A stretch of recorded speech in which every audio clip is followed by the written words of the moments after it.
নমস্কার। রিং ওইং নমস চণ্ডিকা ওই লক্ষ লক্ষ পরশোয়া। আমি গৌরাঙ্গ আগমবাগীশ আগমভিলা থেকে বলছি। আজ একটা জিনিস দেখে খুবই দুঃখ হয় এবং কষ্ট হয়। আমরা দাঁড়িয়ে আছি, বসে আছি কিন্তু কালপুরুষের মুখের ওপর, অথচ আমরা সেই কালপুরুষকেই কিন্তু লক্ষ্য করি না। আমরা লক্ষ্য করি কি না, আমাদের নিজেদের জন্মগত যে বৈশিষ্ট্য এবং যে জন্মগত ছক, তাকেই আমরা বিশ্বাস করি, তাকেই আমরা মানতে চেষ্টা করি, কিন্তু কালপুরুষটাকে কোনোদিন আমরা ফলো করি না। এই কালপুরুষই হলো মেন।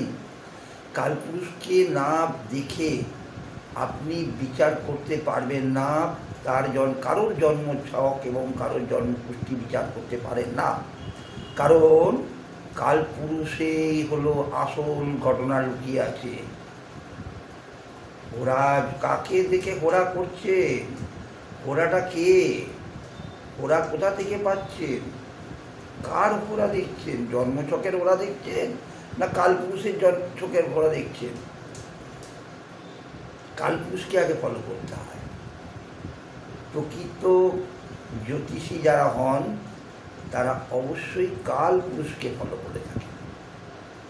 কালপুরুষ হলো এমনই একটি জায়গা যার মধ্যে লুকিয়ে আছে সম্পূর্ণরূপে 12টি মাস, যার মধ্যে লুকিয়ে আছে সম্পূর্ণরূপে 27টি নক্ষত্র, যার মধ্যে লুকিয়ে থাকে 5টি গ্রহ, যার মধ্যে লুকিয়ে থাকে 2টি উপগ্রহ মানে নক্ষত্র গ্রহ, যার মধ্যে লুকিয়ে আছে প্রকৃত পৃথিবীর ছায়া এবং উপছায়া, যার মধ্যে লুকিয়ে আছে 360 ডিগ্রি, যার মধ্যে লুকিয়ে আছে তিথি নক্ষত্র গণ এভরিথিং, যা কিছু আছে, যা কিছু জ্যোতিষের বিচার্য সব কিছুই কিন্তু এই কালপুরুষের 12টা ঘরের মধ্যে অবস্থান করছে।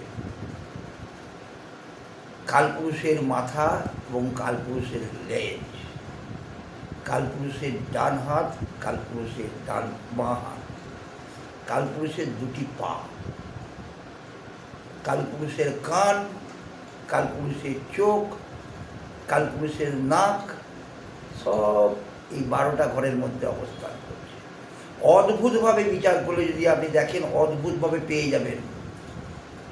গ্রহগত অনুপাতে কালপুরুষের ওপর যখন তার অবস্থান, গ্রহ এবং নক্ষত্র যখন সেই গ্রহকে পরিচালনা করায়, তখন আপনি কালপুরুষের গন্ধ অনুসারে তাকে, আপনি যদি সত্যি করে আপনার ক্ষমতা থাকে, আপনি কালপুরুষের গ্রহের গন্ধকে শুনতে পাবেন, গন্ধ শুনতে পারবেন, গ্রহের কথাবার্তার পরিচালন ক্ষমতাটা আপনি শুনতে পাবেন, আপনি অনুভব করবেন কালপুরুষের কী পজিশান আছে। প্রকৃত জ্যোতিষী হতে হবে।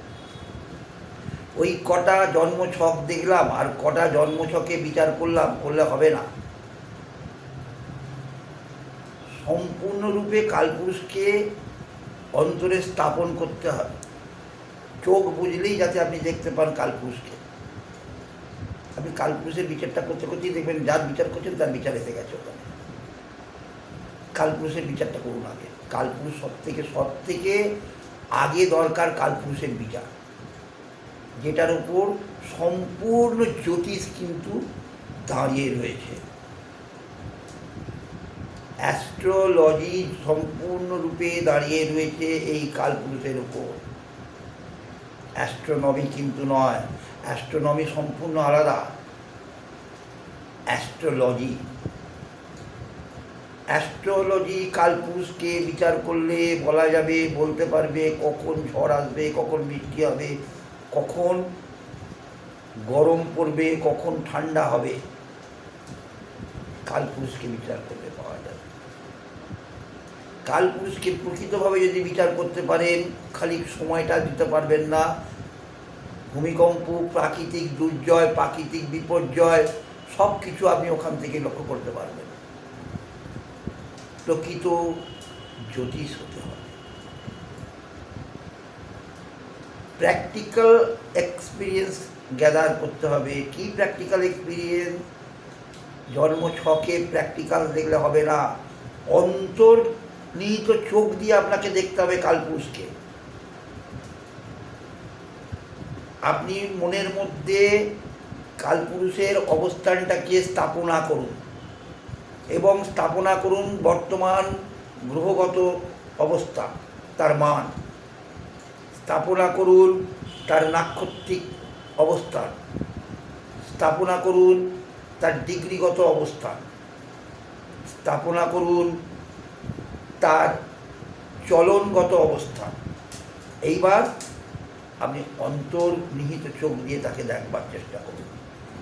এসব ম্যানিপুলেশন দেখে কিছু করতে পারবেন না, কিছু হবে না, যে কারণে আপনারা মেলাতে পারলেও আপনারা কাজে যেতে পারেন না।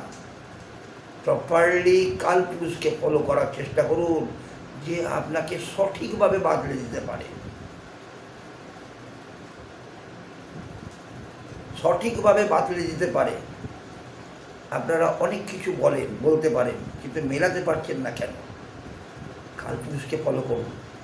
কালপুরুষকে ফলো করছেন না বলেই আপনাদের কাছে আজকে এক ভয়ঙ্কর সিচুয়েশান তৈরি হয়ে গেছে, যে কারণে ম্যাক্সিমাম লোক জ্যোতিষকে আর মানছে না, কারণ সবটাই কিন্তু ফ্লপ হয়ে যাচ্ছে। কালপুরুষকে ফলো করুন। এখন প্রাকৃতিক কি কন্ডিশনে দাঁড়িয়ে আছে প্রকৃতি, তার সঙ্গে রাজনৈতিক, প্রাকৃতিক, রাজনৈতিক, অর্থনৈতিক, এইগুলো দিকে দেখতে হবে। রোগ জ্বালা দেখতে হবে এইগুলো দিকে। লগ্নে, কালপুরুষের লগ্নে কি অবস্থান করছে, কালপুরুষের দ্বিতীয় ঘরে কে অবস্থান করছে, কালপুরুষের তৃতীয় ঘরে কে অবস্থান করছে, চতুর্থ ঘরে কার দৃষ্টি রয়েছে, কালপুরুষের লগ্নের প্রথম ঘর এবং অষ্টম ঘরের অধিপতি মঙ্গল, তার অবস্থান কোথায়। কালপুরুষে লক্ষ্য করে দেখুন, দ্বিতীয় ঘরে স্বয়ং আদিত্য নারায়ণ বসে আছেন, তিনি কার সঙ্গে অবস্থান করছেন। কালপুরুষের আপনি লক্ষ্য করে দেখুন, কালপুরুষের ষষ্ঠ ঘরে অবস্থান করছে কেতু। কালপুরুষের দ্বাদশ ঘর মোক্ষ লাভের ঘর এবং ব্যয়ের ঘর, সেখানে বসে আছেন রাহু। কালপুরুষের একাদশ ঘরে বসে আছে কর্মপতি ও একাদশপতি, একাদশে অবস্থান করছেন। এখন আর কিছুদিন পরে উনি বক্র হয়ে যাবেন।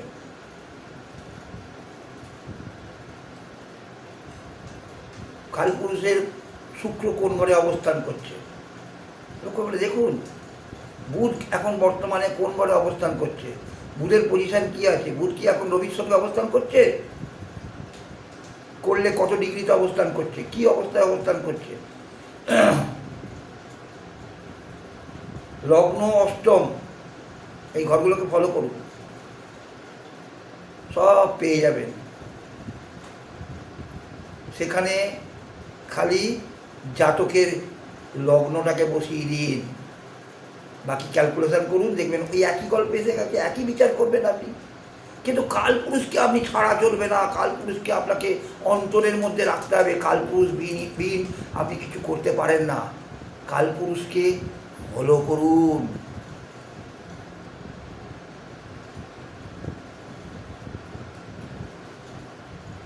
দেখুন, করে দেখুন রেজাল্ট কী হয়। সবাই ভালো থাকুন, সুস্থ থাকুন, মা আনন্দময়ীর কাছে এই প্রার্থনা করি।